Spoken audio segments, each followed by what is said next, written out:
Ganun siya pa.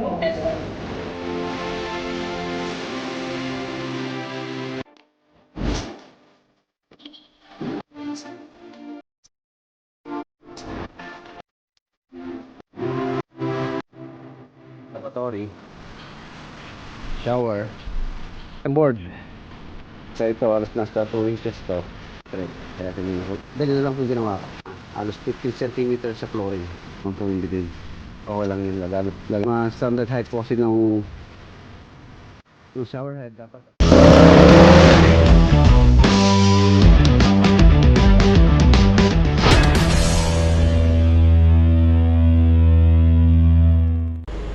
Good morning! Ay mga boss, sa Lubao po tayo. Kasama ko si Architect. Meron po kaming meeting with owner sa Lubao Project para po mapag-usapan o ma-discuss namin yung yung pong perimeter fence and then yung pong mga bagay o mga finishes na gagawin sa Lubao Project. So ipa-finalize po namin ngayon. Let's go! Si Proxy gagamitin ko. Pwede na daw lumabas dito. Tapos na yung sinemento nila. Ayan, nandito na po tayo sa Lubao. Kasama natin si Archie. And then, kasama natin si Mrs. Reds.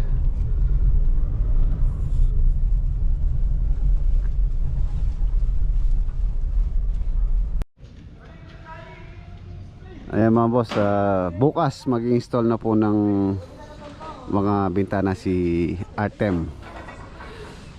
Ayan. Malapit lang naman po yung shop nila dito. So bukas daw maglalagay na sila ng mga natapos na nila. Ayan, tapos yun na po yung design niya dito, stucco finish. Ang ginamit po namin stucco dyan is contact stucco. Ayan o. Ayan, design niya dyan stucco dito sa perspective. Ayan. Stucco finish po to. Ayan, perimeter fence ang pag-uusapan din namin po ngayon. Yung design niya dito. So para ma-finalize, para po mampisa na rin po yung bakod. Dahil medyo konti na lang po yung ginagawa rito. Ang marami na lang trabaho dito, yung pintura, and then yung mga tiles na lang halos. Ano. Tapos itong natural cladding, natural stone cladding, yan, kulang mga po yan. Next week siguro schedule ko pong bumili para matapos na rin to. Abaklas na yung scaffolding dito para medyo luminis-linis na po itong harapan. And then ayun na po yung final color nya, which is yung kulay na yun is whitewash ng Davis paint. Ayan. Halos kompleto na rin po yung mga ilaw. Sa may canopy may ilaw na rin. So ayan, itong mga bato na to para maano na rin po yan, ma-emulsion para maging ano siya, mabuhay or maging wet look.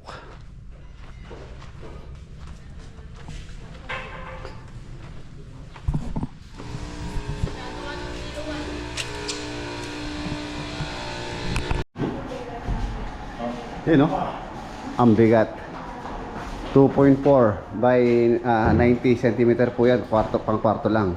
Sa ordinary bahay, pang main door na po yung ganyang pintuan. Ay, nandito na rin po si na-owner. Usapan namin yung dapat pag-usapan.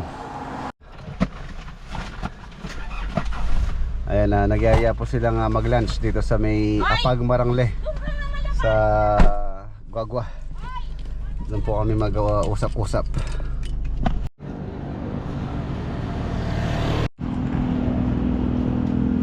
Ayan, ito po yung Apag Marangle, Kapampangan Restaurant dito po sa Guagua. Along the highway lang po ito. Yung susi, ginawa mo?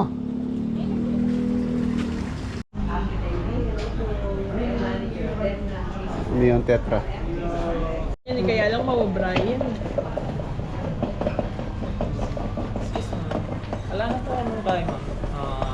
Saladong mango. Ay, o man ko bang magkakisiping balik. O yan eh, magandang appetizer. Ano bang ano? Pako. Saladong pako. Tama. Mga tinya. Manage mo eh. Baka bulong yan. Bulong ka kay. Pang makabalaktok mo yan. Pang mga tinya. Thank you. Ibon Sige, apa ko. Thank you.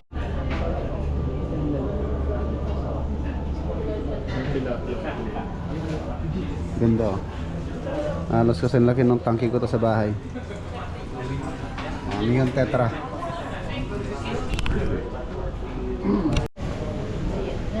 Meron siyang ano, Gluternet. Oh. Yung ano, yung bulaklak doon. Ginagawang tea. Oo, ginagawang tea. Yung Gluternet. Yan, ang tapos. Tapos yung... Ay, hindi, ay naman. Ganda oh. Lagay mo dito sa ano, sa gitna.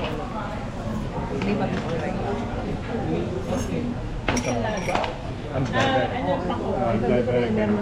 Rices, Tapos wala pa yung Korean. not good. Wala pa yung ano, ensalada mo. Yeah, this- Cellphone mo. Cellphone mo. Ay, ganun cellphone mo. Yung cellphone mo. Asan mo siya? Ano, dessert, halo-halo. May payo pa. Thank you. Ay, yung ano na lang. Yung pinantay ko yung Yeah, I like mine. Philippine eagle. Yes.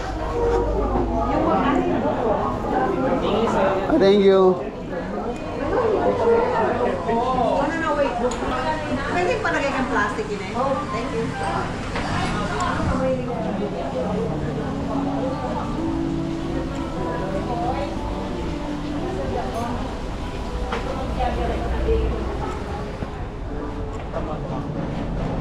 Thanks, send mo lang na itong lagyo din eh. Send ko na lang ang Oo. ilim na. Anta, shoutout ko po ta. Sayada. Oo. Sayada ka niyan.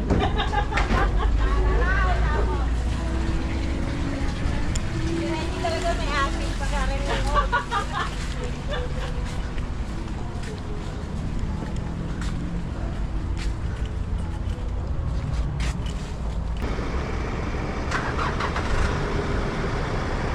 Iya kuya.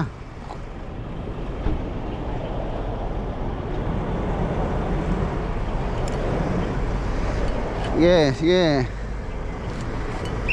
Op.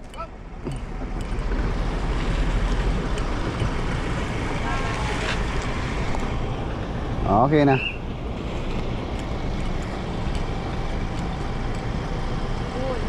After na lang yan. Ingat.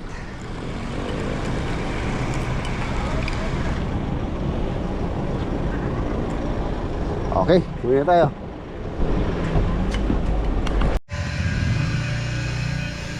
Ayan na, nandito na po tayo.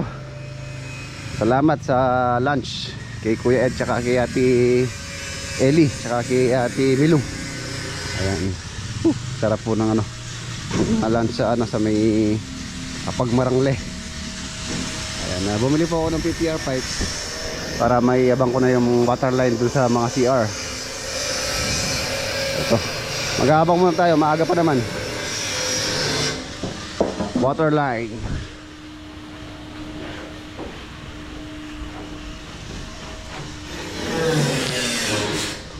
Ito lang, isang pirasong PPR pipe.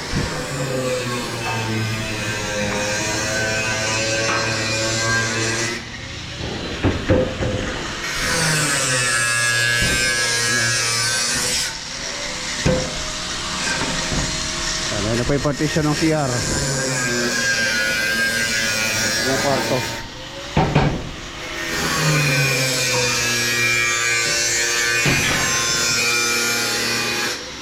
Ilalagay na rin sila ng capping dito sa taas, sa bubong, para hindi na tumulo.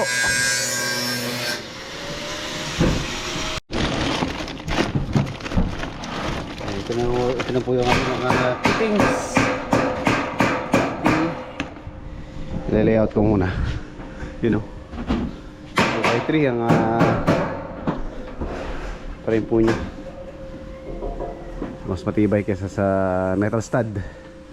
Dalasan po din ginagamit sa mga drywall is metal stud. kung gusto niyo na mas matibay, magano kayo 2x3 tubular. Ito na yung haba niya. So dito yung swing ng pintuan, doon yung lavatory. So layout ko muna. Layout muna natin. Standard size ng water closet ay water closet tuloy. Shower enclosure 90 cm. 90 cm po. So ang halati niya is 45. O dito natin lalagay yung sa shower. Ang kadalasang nilalagay ko po rito, yung kanyang pinakaabang is nasa 1 meter dito. Taas nung abang. Nilalagay ko po siya rito yung shower na single shower. Wala na po siyang heater. Pwede naman lagyan ng heater to pagka gustong na lang single point na lang, hindi yung multi-point or multi-point.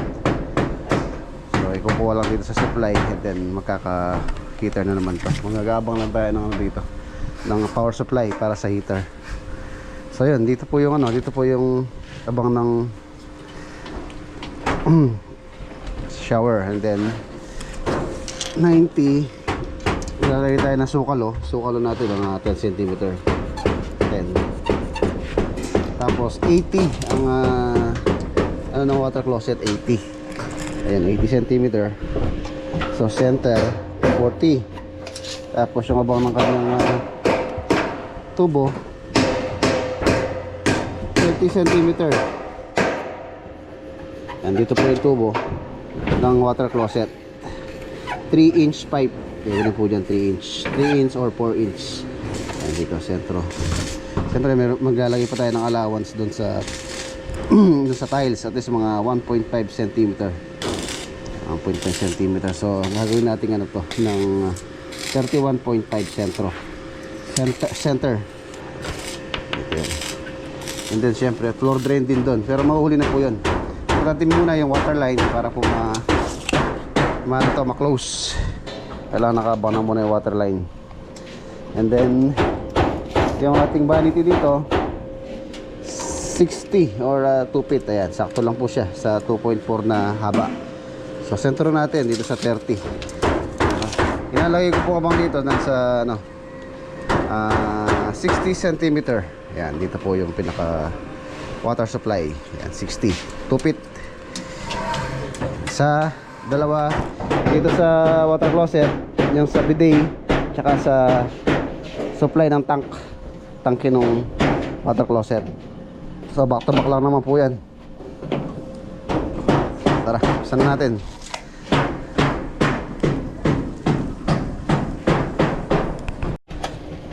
Gagamit tayo ng fusion machine 1/2. Ito 1/2 po to.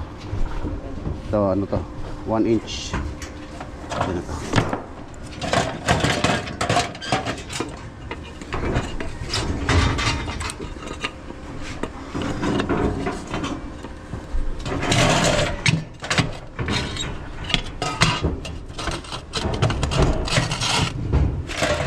Then pipe cutter.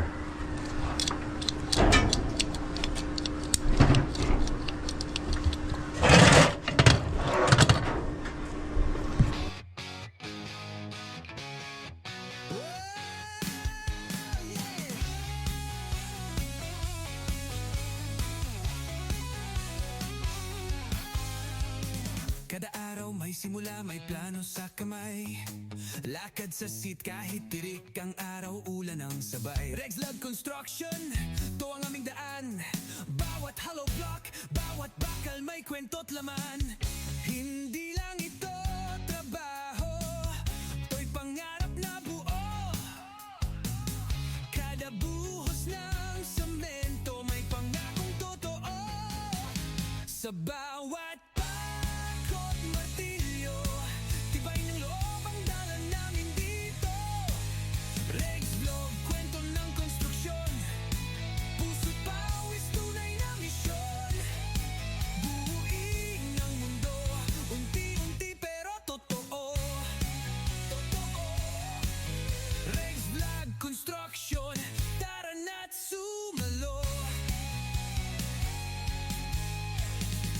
shot mula sa taas, progress na mabilis. Kada floor kita mo na, di lang basta business. May team bag, may pamilya, kahit dusty ang mata.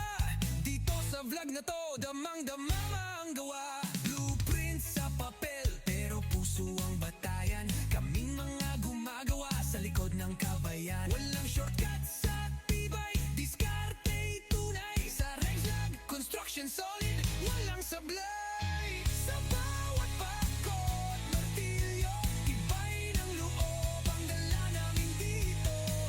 Rexlag, kwento ng konstruksyon, puso't pawis, tunay na misyon. Buhay ang mundo, unti-unti pero totoo. Rexlag Construction, tara na't sumalo.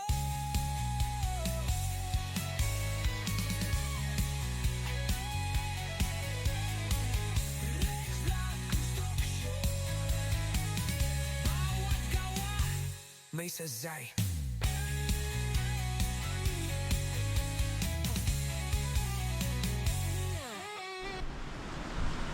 Ayun na mga boss, umulan na naman. Yun o.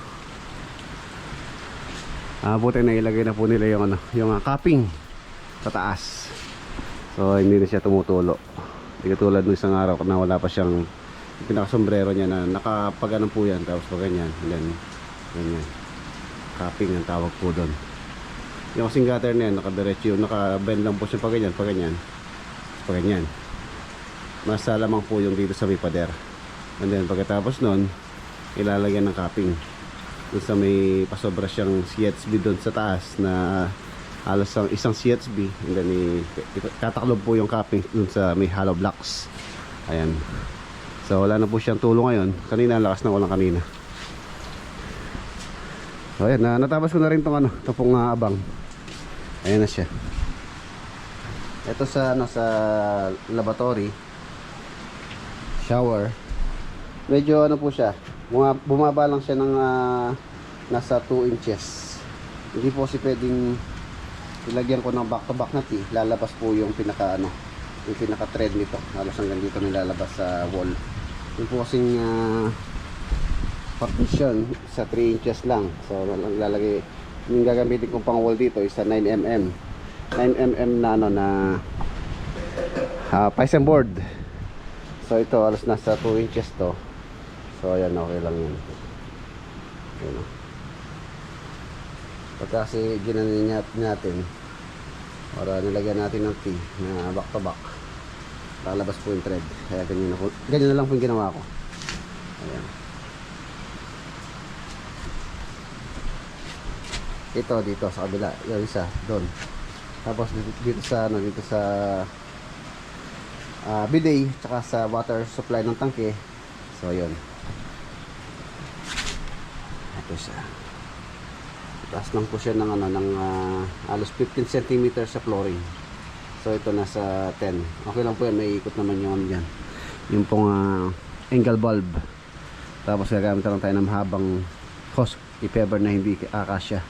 Or di abot yung ano, yung flexible hose nung tangke. So yung bidet, mahaba naman po yung bidet. Okay lang yan, gagamit naman tayo ng 3-way na angle bulb dyan. Tapos dito, kaya tinataas ko po ito, nasa 1 meter.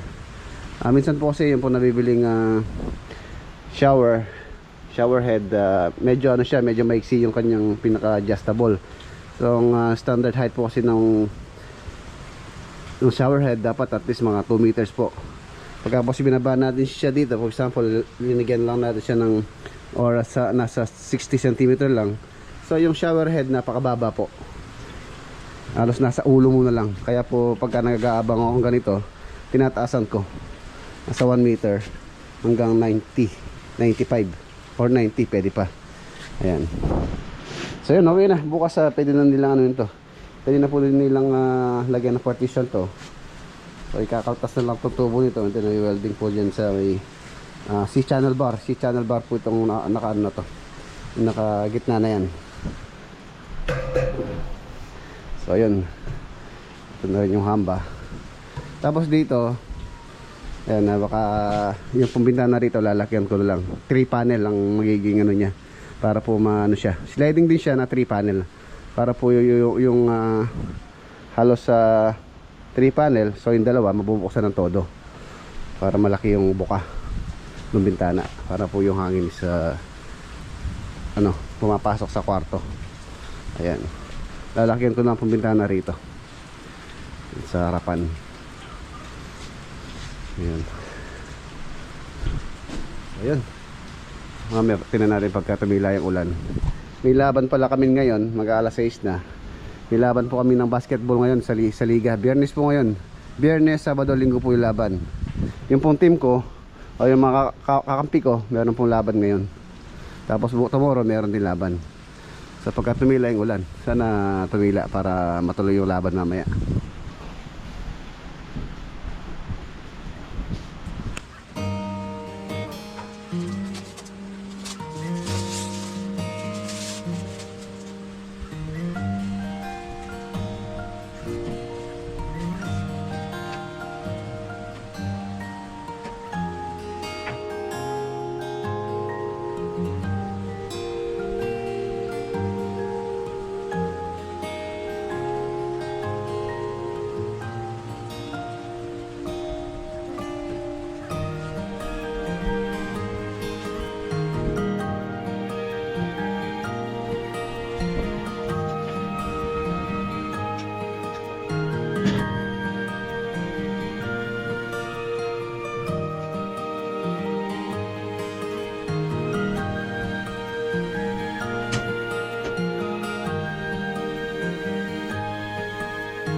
Ayan, shoutout po pala sa solid subscriber natin.